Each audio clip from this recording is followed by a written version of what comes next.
Third down and 7 upcoming for the Falcons. Reminder, on the KOFO Facebook page, you can watch Ottawa University women's soccer. They are tied 1-1 with McPherson in the first half. Men's game will follow after. Third down and 7 here for the Falcons. They took that timeout to get one more shot before they lose the win. They want to go down the middle of the field. That pass is picked off at the 50 by Kyle Reynolds. And basically the Falcons will use it as a punt. Then he pitches it off. Ottawa's going to have it at the 50. Devin Johnston now rumbles into Falcon territory at the 48-yard line. And Ottawa will have it after the interception, their second defensive turnover. Third down and 2. From the 2-yard line, Pecco remains at tailback as Maples goes under center. Braves stay in that same formation from the play prior. They go strong left. They'll send a receiver in motion. That's Madeir. They're going to hand it to Gunner. He's got some space. He dives into the end zone. Did he get in? He did. Touchdown Braves as Madeir goes over the top of the defender who tried to cut his legs, and Ottawa's got their first lead since week 3. Ziegler and Keith to the near side. Keaton alone to the far side. Ottawa will make those receiver changes. Gibson will move into the backfield, and now they will send Daniels in motion to the right side. Empty look for Maples.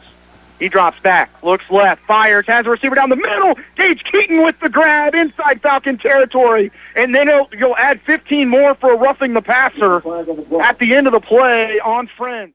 2 receivers near side.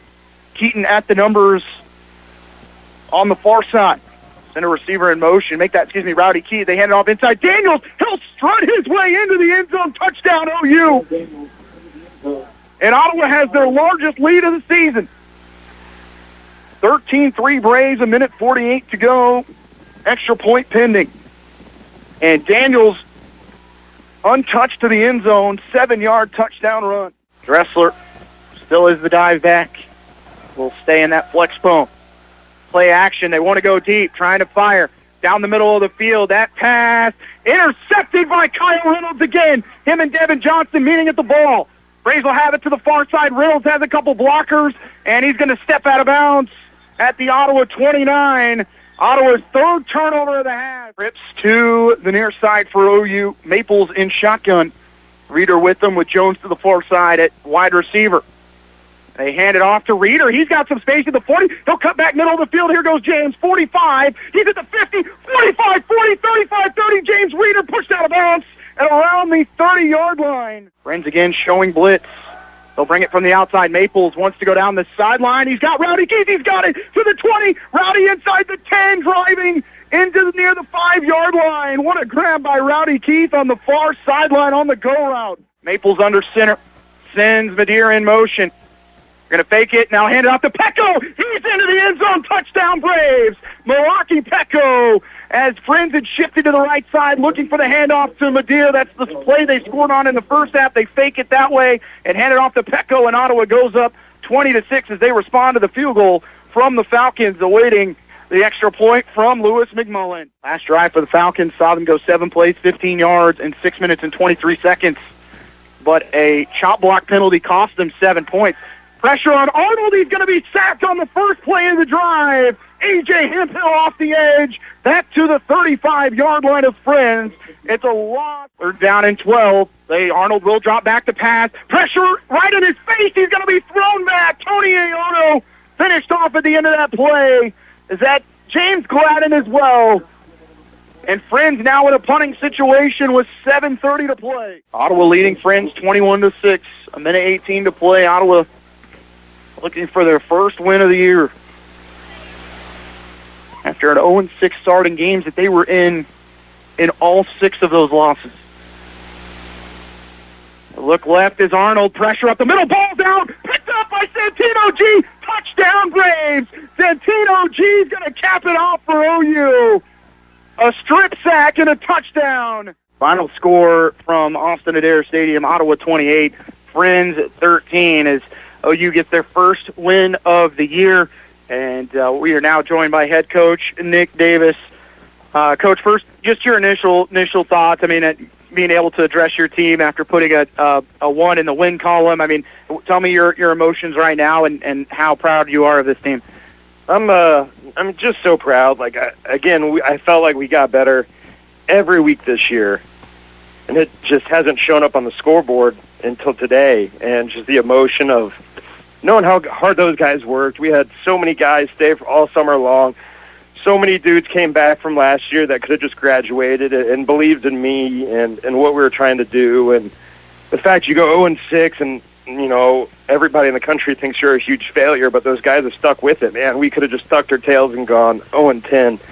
And the kids came out, man, and we got better every single week this season. So, I wish we could have got a lot better 7 weeks ago and see where it is, but it is what it is. And, those guys were so excited.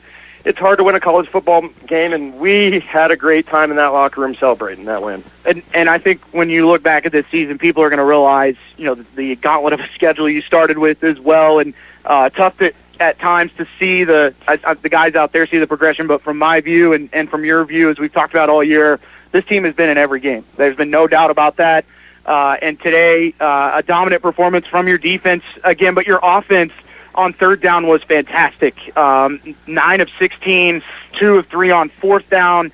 And we saw guys being selfless, especially at wide receiver positions. We noticed that it looked like Friends maybe going a little cover zero out there, and your receivers out on the boundary were able to spring their teammates for some big plays. Yeah, those guys did a phenomenal job blocking. We've really tested those guys since the first few games of the season about being physical, man. And I think we were the more physical team, which is a huge tip to our cap, to Friends, because they're a smash-mouth football team, man, and our kids stood toe-to-toe with them for 4 quarters today. I'm going to talk about Gunnar Madeir, a player that has been here, came back, but had a knee injury earlier in the year. To see him today go for 5 catches, 122 yards, came up with what I believe is the play of the game on that 4th and 1 where Friends jumped off sides, had a free play, goes up and gets you down inside the 10-yard line. You punch in a couple plays later to basically seal it. He also had a tremendous athletic play on the goal line in the second quarter to score your first touchdown on a handoff where he hurdled a defender and rolled into the end zone. And I know he's battled injuries all year. It was great to see what he did this afternoon. Yeah, man, I kind of ripped him the other day in practice, and some guys could tuck their tail and, did it positively. But, man, I told him, hey, we got to have more focus than this, and come back and had a phenomenal performance. I think that's a performance that will take him to primetime grill when we talk about who we want to bring. We only bring guys, players when we win football games. So phenomenal effort. Coach Hinnis couldn't draw up a better 4th and 1 false start, throw it up for 48 yards. So heck of a call there. And I'm just so proud of our young graduate assistants, every one of those guys. That's their first college football win. Coach Barty's first win as a defensive coordinator.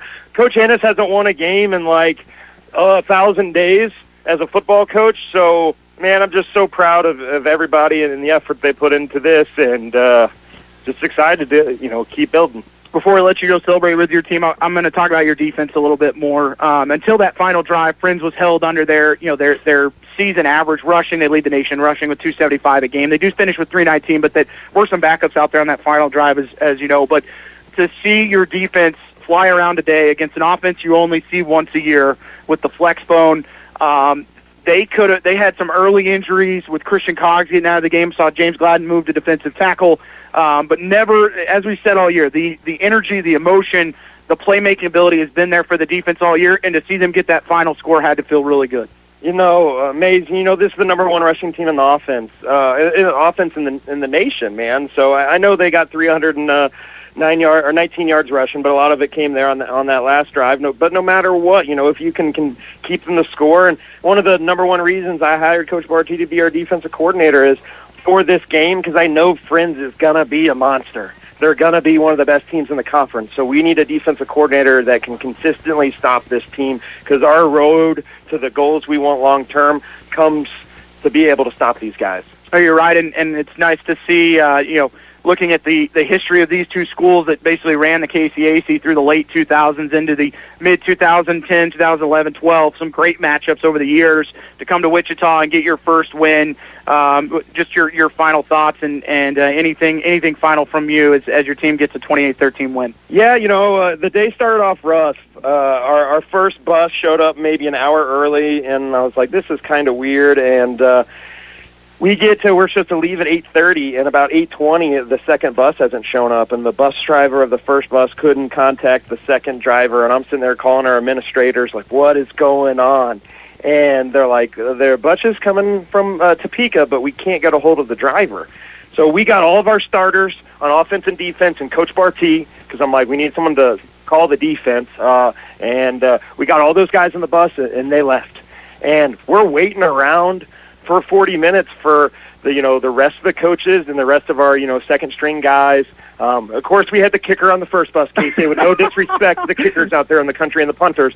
But we're waiting around. So the adversity our team had to even start this day, we got here late. And it's been adversity all year long. And our kids, I think it's the mindset we've tried to build is it doesn't matter.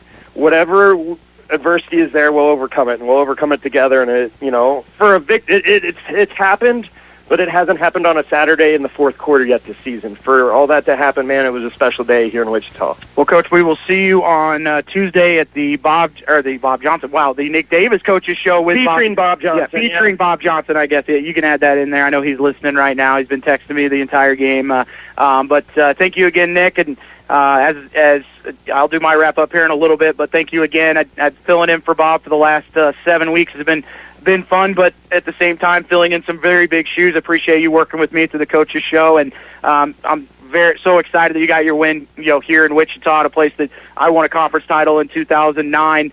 For you to get that win on this field again feels really special for me, and I'm lucky I got to call your first one. Hey, and I'm appreciative of you, man, and maybe your last game ever calling as a Brave for a football, man. We came out of here with a win, so congratulations. Yeah, thank you, Nick. Thank you, Nick. We'll take one more break, and we bring it back. We'll wrap it up. You're listening to Ottawa Braves football on 1220 and 103.7 FM KOFO. Braves win at 28-13 over the Friends University Falcons. Ottawa getting their first win of the year, and more importantly, the first win for head coach Nick Davis, who right now talking with head coach Terry Harrison from Friends in his first year with the Falcons, and they have had a tremendous year. Talking with Pat Strothman from Friends, this is definitely above where they expected to be at this point, and this is a team with a lot of talent. They've already signed some guys going into next year, and with the location of Wichita, as Nick said, all roads going forward is probably going to have to go through the Friends Falcons, and you could see the pieces really coming together for a really young team. So it's nice to see right now, looking out on the field, that Terry Harrison talking with Nick Davis, congratulating him, and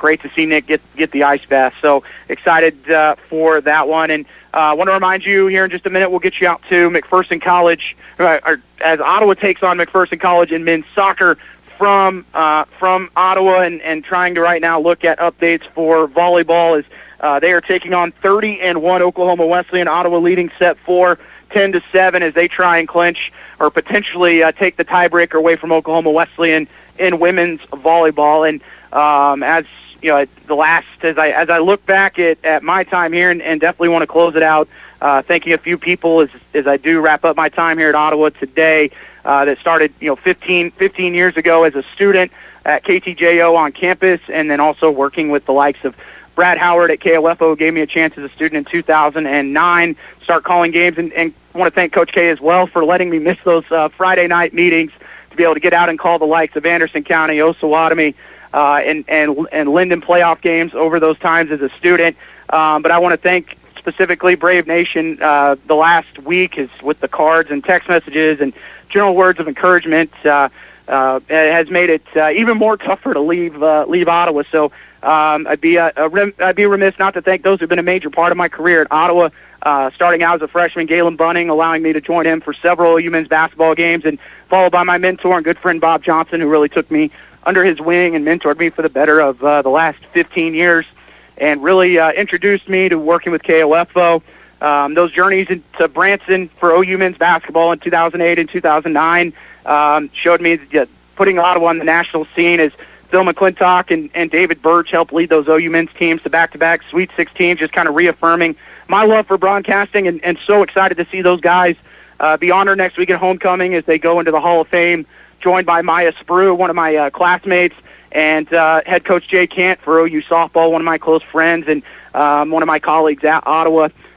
Looking back at especially the last 5, when Brad asked me to come back and take over for OU men's and women's basketball, and then baseball and softball, I've been so blessed to call game winners from the likes of Isaiah Palmer, Ryan Haskins, Three-pointers for OU women's basketball with Jordan Bianco and Maddie McAvoy. Home runs from the likes of Holland Bone, Madison Bunfill, and dominant pitching performances from Kaysen Rasmussen and Stephen Norrell. Historic seasons in 2020 for OU men's basketball, where we celebrated together with that last-minute win on the three by Ryan Haskins in the opening round. And then as we had that season cut short, sharing tears together as those championship aspirations ended just 5 minutes later due to COVID. And even with COVID, we continue to call games, even if it was from the likes of our house or from our office, so we could bring you all of OU athletics. The trips to Great Bend in 2021 and 2022 with Matt Kincaid and with Blake Griffin. Specifically in 2021, OU softball doing the double, winning the regular season and the postseason on their way to the World Series. Blessed to be able to call a game at the side of the 96 Olympics. And then what Gabe Grinder did with that team in OU Braves baseball, as they winning 4 straight as the 5 seed at the KCAC tournament and going on to the opening round in New Orleans, and then next year having a 45-10 season that has really set up Coach Jonathan Freemeyer for another run at it this year. I'm sad to say I won't be able to be there for those things, especially with head coach Sharon Siebenthal for OU men's basketball and Coach Tarnisha Scott. Make sure you get out to Wilson Fieldhouse to watch them play. They're going to be a lot of fun. I know that kicks off next week as they have 2 games, one on Thursday for the women against Barclay College, and then on Saturday, OU men's basketball starts off against Haskell in Ottawa. As I think with all the people that have helped me along the way, I can't forget athletic director Araby Connor, and then also to my director at Ottawa, Andy Otto, and then David Tyner for all my time there. Ottawa is and has taken itself as an athletic department from being a KCAC championship contender to a national championship contender, and I've been lucky enough to call national championship wins for OU women's flag football, and then also do PA and some other things for the likes of Melissa Blessington, and OU women's volleyball is hopefully on their way to potentially securing another KCAC title. But for a school the size of OU to continue to be at the precipice of national championships where we are now is awesome as an alum and as someone that has worked for the university and been around this school for the last 15 years. And to see, as I said to Nick Davis today, to see it all culminate with a win for him as he was my graduate assistant here at OU on my senior year, to him to get that win here in Wichita, a place that was so horrible to me in 2008 on that fluke 2-point conversion to take away a conference title, to us coming back the next year to this same spot and winning at 49-42 to secure a perfect regular season and go 10-0 and get Coach K his first regular season title. In closing, again, thank you, Brave Nation, and I'll be at homecoming on Saturday, so stop me and say hello, and looking forward to seeing what Ottawa does, as now I can enjoy it as a fan. Final score here today, Ottawa 28, Friends 13, as Ottawa wins their first game of the season. You've been listening to Ottawa University Braves football. We now send you to Ottawa University men's soccer as they look to inch a step forward to the KCAC championship. You're listening to Ottawa University Braves football on 1220 and 103.7 FM KOFO.